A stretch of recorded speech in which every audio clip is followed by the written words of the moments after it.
आहे. पहिला गोड घातक. शिकवलं जातं मला रिहॅबिलिटी सेंटर मध्ये. ज्यावेळेस प्रथम मी आलो त्यावेळेस माझ्या कानावर एक स्लोगन आलं, नशा आजादी नाही, पहिला गोड घातक. हे दोन वाक्य लक्षात ठेवा. तुम्ही नशेचे गुलाम होणार नाही. होईल का? एखाद्या ठिकाणी पहिले एखादा फोन करत असतो त्यावेळेस हे वाक्य आठवलं पाहिजे, अरे पहिला गोड घातक. नको बाबा, एकदा की मी पहिला गोड घेतला मला कोणीच रोखू शकत नाही. रोखलो जिसमें ताकत है, कोई रोक नहीं सकता. रोक सकता है क्या? नहीं भाई, ये बीमारी है. अरे बीमारी कैसी है? वाढत जाणारी बीमारी. मध्ये जाऊन तर जानेवारी बीमारी नाही. या बीमारी मध्ये माझा परिवार, माझा समाज, माझे नाते, माझे आर्थिक सर्व काही विरम घेणार.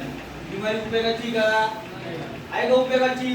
आज एवढा समाजात काय नावाने ओळख आहे आपल्याला? एकदा दारू नको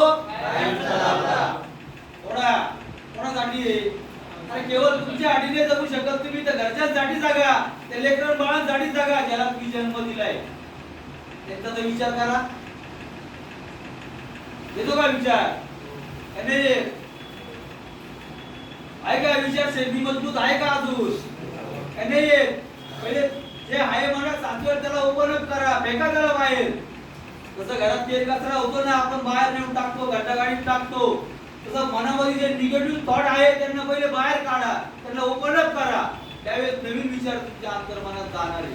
ज्या दिवशी तुमच्या अंतर्मनात श्रेष्ठ उच्च विचार जाणार आहे, तुमचे विचार आहेत त्याच प्रती राहणार आहे. त्यामुळे तुम्हाला आमचा दृष्टिकोन बदला, नजरिया बदला. ज्या दिवशी हे बदललेलं राहील त्या दिवशी तुम्हाला बदलायला वेळ लागणार नाही. घरी तर जायचंच आहे, आज नाही तर उद्या घरी जायचंच आहे. कायम स्वरूपी कोणी राहण्यासाठी आलेलं नाही. हे भी दिन गुजर जाएगी. काहीतरी घेऊन जा.